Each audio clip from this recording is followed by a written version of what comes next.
So some feedback on paper 2 that you took in Q3. This is just the multiple choice section. We're going to go through the answers one by one. First question here. Got a bunch of alkanes and we want to know which one's got the strongest intermolecular forces. So let's draw this one up. We've got 5, 6, 7 carbons. 2, 3, 4, 5, 6, 7. All in a straight line, no branches, so there's going to have quite a few points of interaction and consequently quite strong dispersion forces.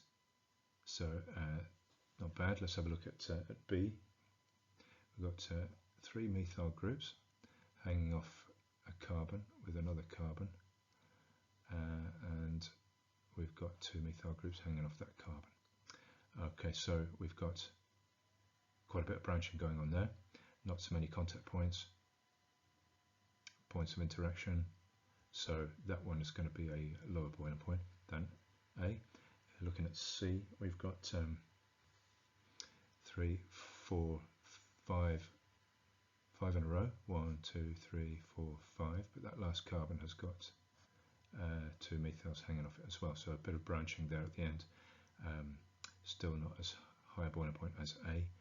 And D, we've got 2 methyl groups on the end.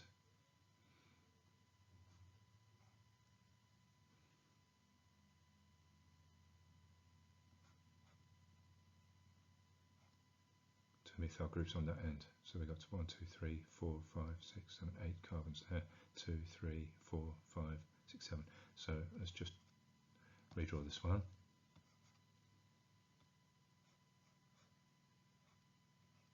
Like so. And we can see again we've got a bit of branching there. So A is our choice.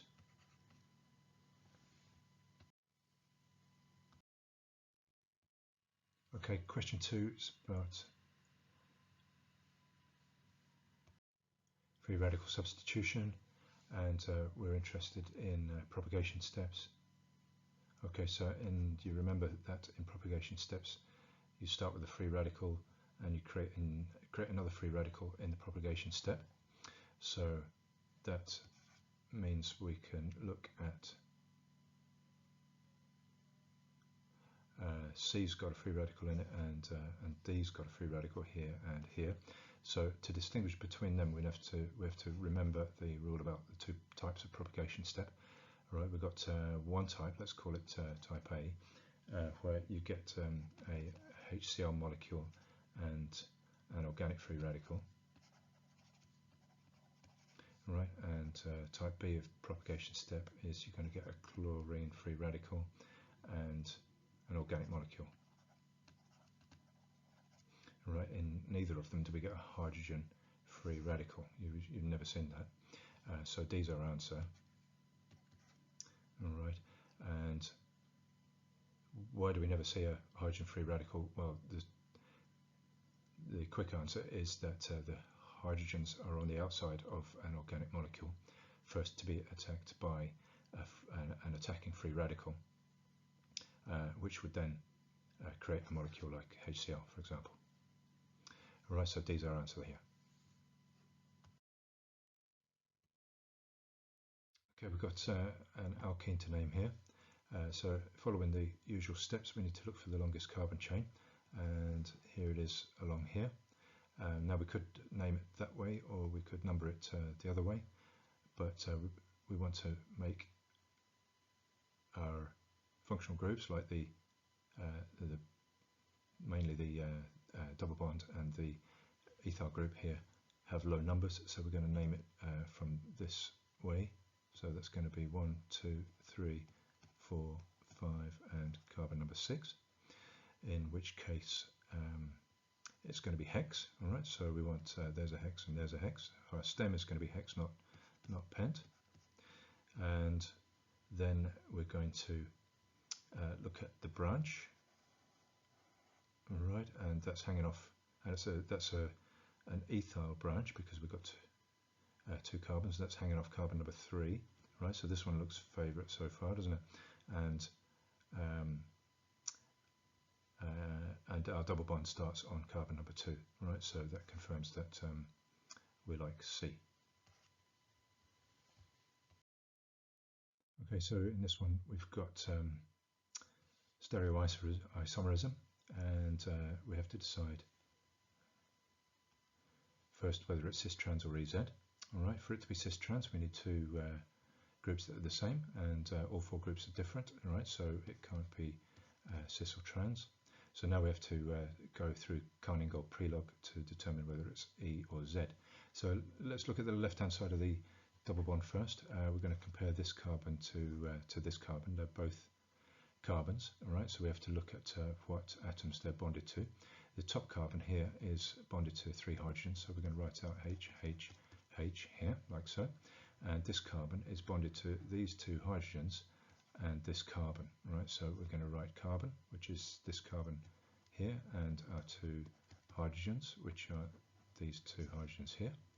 And now we can see straight away that this carbon here is got a higher atomic number than this hydrogen here. So this is our priority group. So P over here. Right, now we're going to do the same on the right hand side of the molecule, and our first 2 carbons are the same. So we have to look at what atoms they're bonded to. This carbon here is bonded to a hydrogen and 2 carbons. Alright, so we're going to write that out like this. There's the 2 carbons it's bonded to, there's the hydrogen it's bonded to. And then we look at the bottom carbon, right, and that's bonded to these 2 hydrogens and this carbon. Right, so we write the carbon first, and then we write the 2 hydrogens, like so. And we can see the 2 carbons are the same, but on the second level of priority, we can see this carbon is higher atomic number than this hydrogen. Okay, so that leaves this group being the highest priority, in which case our 2 priority groups are on opposite sides. Right, so that's Entgegen E, answer C. Okay, here we've got an alkene, ethene, reacting with bromine. So for the purposes of this explanation, let's draw the displayed formula of ethene and bromine out. All right, so we've got ethene like so, and let's draw our bromine like this because that's how we drew it in class. And the bonds to be broken are this bond here, which is a pi bond. All right, so remember the pi bond sticks out at perpendicular at right angles to the line between the carbon atoms. So that's the bond that gets that does the attacking, and this bond has to break as well, and that's a sigma bond. Okay, so we've got a sigma bond and a pi bond, so it has to be either C or D. Now let's have a look at the product. All right, so if we draw the product out, you're going to have dibromoethane like so, and the new bonds are this one and this one, and they're both sigma bonds. Right, so there's a sigma bond, and that makes D the answer. Okay, in question 6, we see we've got an organic molecule here. We've got 2 chlorine atoms in the molecule here, and we've got a benzene ring with 3 double bonds, so we can picture that as a distributed ring. Right, and we've got KOH here. Right, potassium going to be a spectator ion. Hydroxide is going to be a nucleophile. Okay, so we're looking at nucleophilic substitution here. Now, if we look at this group here on top with our chlorine atom on the end, this is going to be a delta positive carbon atom here because of the electronegative chlorine atom. All right, so that's going to be subject to attack from this nucleophile, and that's going to substitute for this chlorine. So that chlorine is going to go, and it's going to be substituted for a hydroxyl group. So that looks like this one, and we've got it here as well. All right, so I think there are 2 plausible answers so far, but we've also got a chlorine atom attached directly to the ring, but the nature of this ring is that this is not going to be a delta positive carbon atom, right? Because it's because of the distributed ring is going to share some of this electron cloud with it, and it's not going to be susceptible to nucleophilic attack, right? So that chlorine is going to stay there, which is what we've got here. What we've not got here or here, and D is just crazy. All right, so it looks like we like A.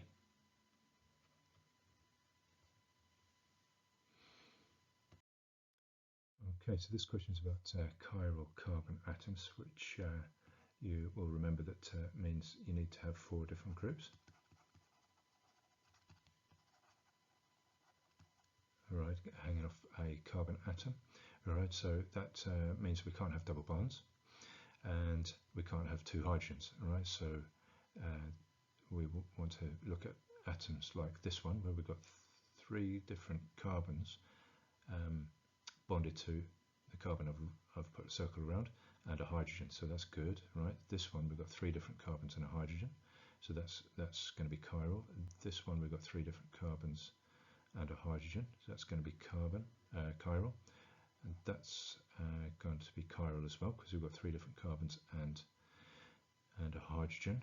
This one we've got 4 different carbons attached to it, and this one we've got 2 different carbons, a hydrogen and a hydroxyl group.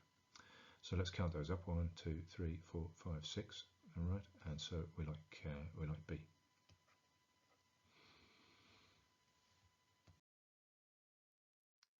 Okay, here we've got phenol reacting with bromine, and so you have to remember that it's your product is 2,4 substituted.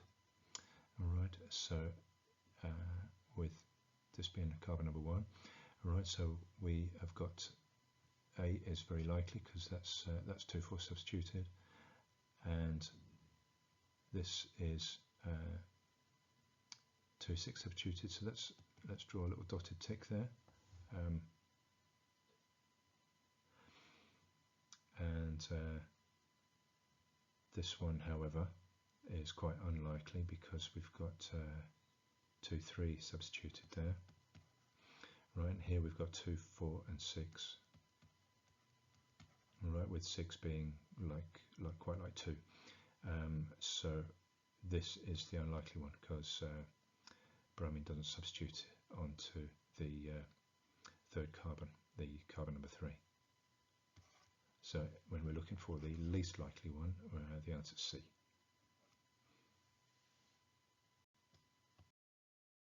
Okay, yeah, we've got a polymer here, and we have to work out what monomers formed this polymer. So let's have a look at where the links have been formed. This is a condensation reaction with an ester link. So that's where a new bond has been made, where the hydrogen from the hydroxyl group of the alcohol has been dropped off and the hydroxyl group of the acid has been dropped off. And this would be a link where this makes this a diol. So this oxygen was in a hydroxyl group, lost its hydrogen, and this would be another point of hydrolysis where a hydroxyl group of the acid group has been lost. Okay, so then that's where the molecule would split up if you hydrolyzed it. So we have to look, this looks good, all right, and this looks good, so A is favourite so far. Here we've got 1, 2, 3 carbons in between our hydroxyl groups, whereas here we've only got 1, 2, right, so that can't be right. We've got 3 carbons again here, so this one can't be right in C, and D again is just a bit crazy, so we like A.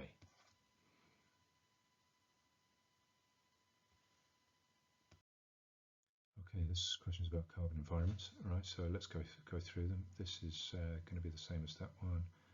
That's going to be a carbon environment on its own. We've got a line of symmetry here, so we've got third carbon environment, fourth carbon environment, fifth carbon environment, and we want 4, right? So it's not A. Environment 1, environment 2, environment 3, environment 4.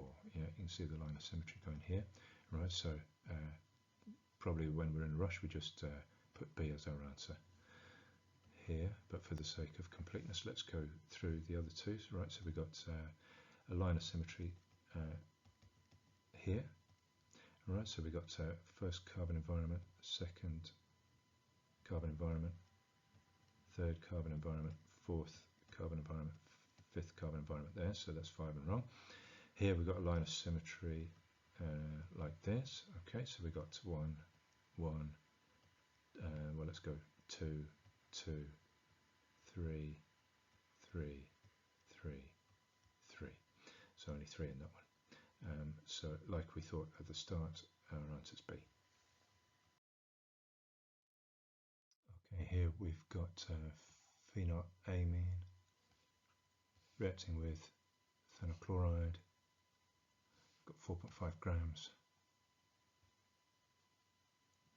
of our limiting reagent, and the reaction produces 3.25 grams of our product here. Okay, so we're looking for percentage yield, so we remember that yield equals the actual over the theoretical, right? So actual yield, right? So this is our limiting reagent, our phenylamine, and we've got a 1-to-1 ratio with that in our product. So moles of this will be the same as moles of our product, and that will be our theoretical yield.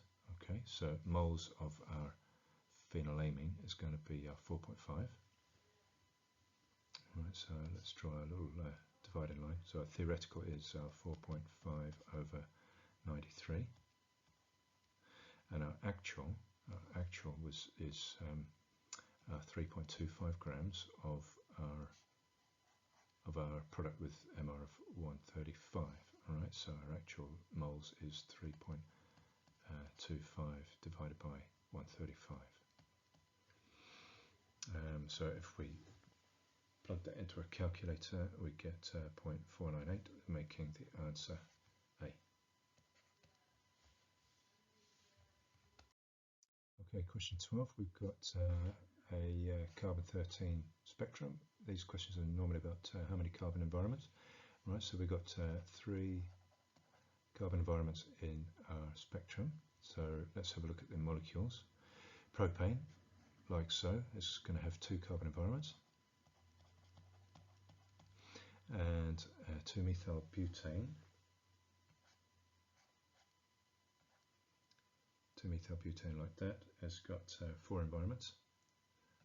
1, 2, 3, 4 environments. 2-methylpropane 1-ol. There's our probe. 2-methyl.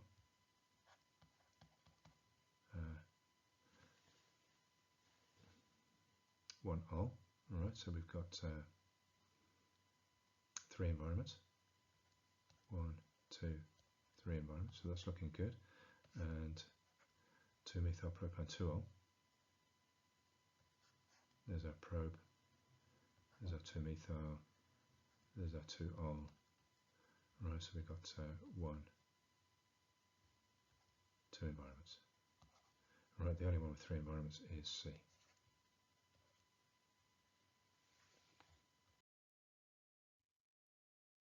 Okay, we've got carbonyl compounds, so we're thinking aldehydes and ketones, and sodium borohydride. So we know that this is a reducing agent.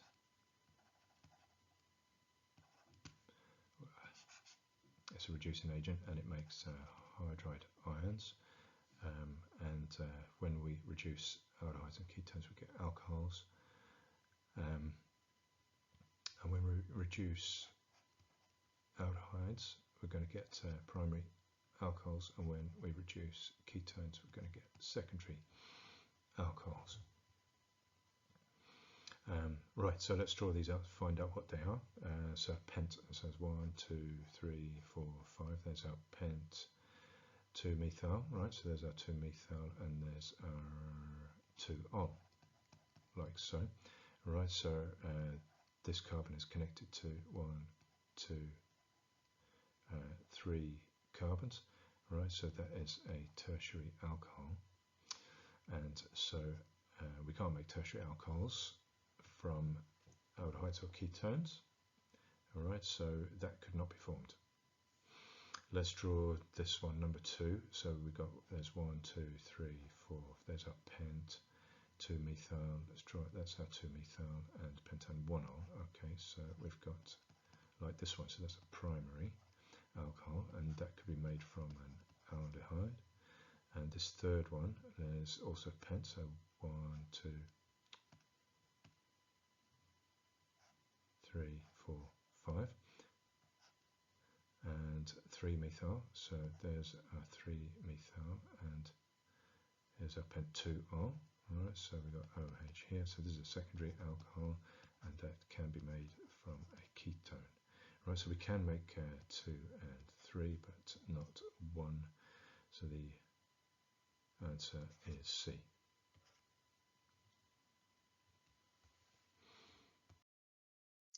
Okay, here we've got reactions of phenol, and potassium hydroxide is an alkali, strong base.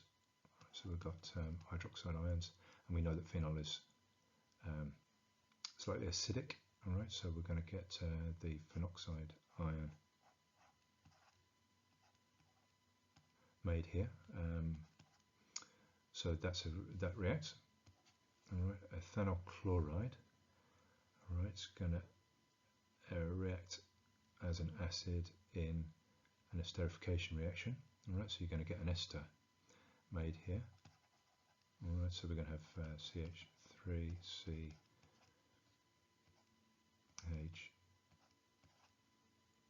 Right, reacting with the, right, it's going to lose its, this carbon's going to lose its chlorine.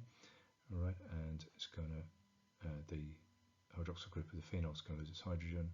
So you're going to get that ester there. Right, and nitric acid we know is going to react with phenol, and you're going to get 2 and 4 nitrated phenol. Right, so you're going to get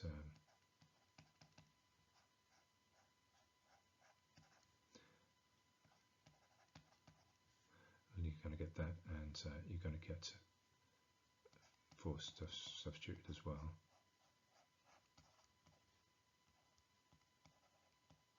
Like so. All right, so we've got all 3 reacting, which is answer A.